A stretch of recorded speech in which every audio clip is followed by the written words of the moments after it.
Okay, let's talk about how we all use AI. Most of us, we just open up the chat, type in a question, and kind of take whatever we get, right? But what if I told you that by sticking with that default setting, you're missing out on most of the tool's actual power? You're probably leaving its best features on the table. I mean, think about it for a second.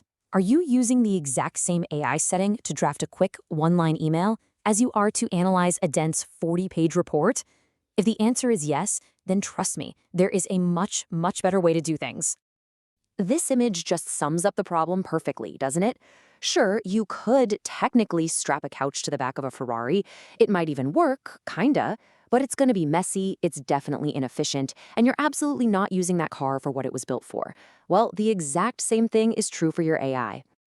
So why do these different modes even exist in the first place? Well, it all boils down to a constant balancing act between three things: how fast you get the answer, how deeply it can reason, and how much information or context it can handle at once.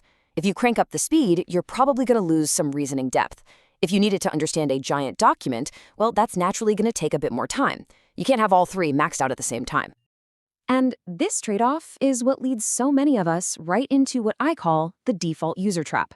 But the good news is, getting out of it is super easy. We're going to break down Gemini's 3 core modes so you can pick the absolute perfect tool for any task that comes your way. All right, first up, let's meet our first specialist, fast mode. You can think of this one as the sprinter. This is going to be your daily driver, your go-to for most of your quick, everyday tasks. Yeah, no surprise here, this mode is built for one thing above all else: speed. It's designed to get rid of that awkward little pause between when you ask your question and when you get the answer, which makes it absolutely ideal for rapid-fire, high-volume work. So when should you use it? Well, it's fantastic for firing off quick summaries, having simple back-and-forth chats, and it's even great for iterative coding where you need that fast feedback loop. But, and this is a big but, don't ask it to do really deep, complex reasoning or to analyze a massive document. It's just not what it's for. Here is a perfect, real-world example of a prompt. This is direct, to the point, and it plays right into the mode's strength. You're not asking for some deep philosophical analysis of your email thread. You're just using its speed to process some text and pull out the key information instantly.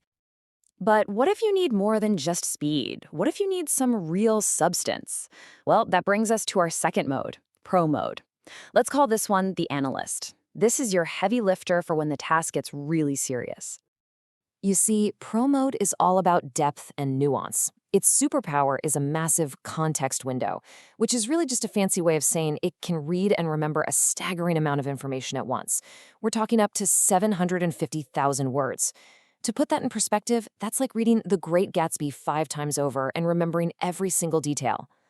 Of course, processing all that is exactly why it's not as fast as our sprinter. This makes it an absolute champion for analyzing long reports, following really complex, multi-step instructions, or even crafting content where the tone and style are critical. But it's total overkill for asking a quick, simple question. Using it for that would be like hiring a research analyst just to ask them what the weather's like outside. Now, a prompt like this one, this is where pro mode really gets to show off. You're basically asking it to find a needle in a haystack, a very specific detail buried deep inside a huge document.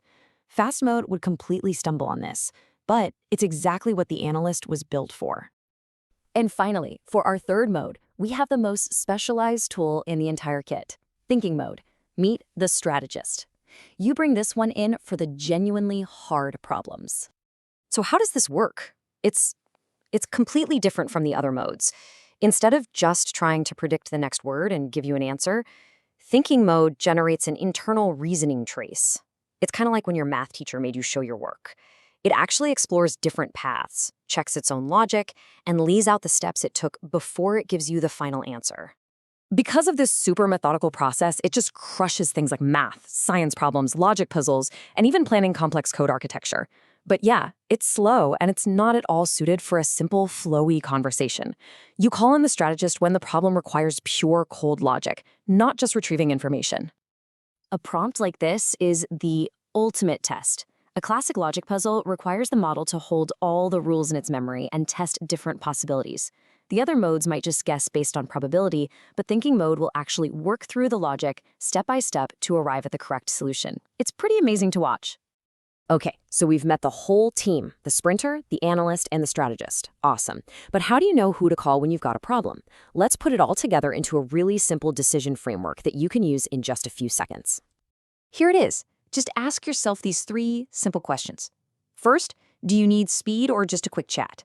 If so, use fast mode. That's your daily driver. Second, do you have a large file or need some real nuance in the writing? Use pro mode. It's for the heavy lifting. And third, are you doing math or trying to solve a logic puzzle? That's when you bring in thinking mode. It's that simple. Ultimately, the big takeaway here is this. By making a conscious, intentional choice about which mode to use, you stop fighting against the tool's limitations, and you start using its strengths to your advantage.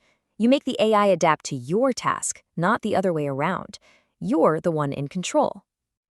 So now you have the right tool for nearly any job, from the simplest little chat to the most complex puzzle you can imagine. The only question left is, what problem will you solve first?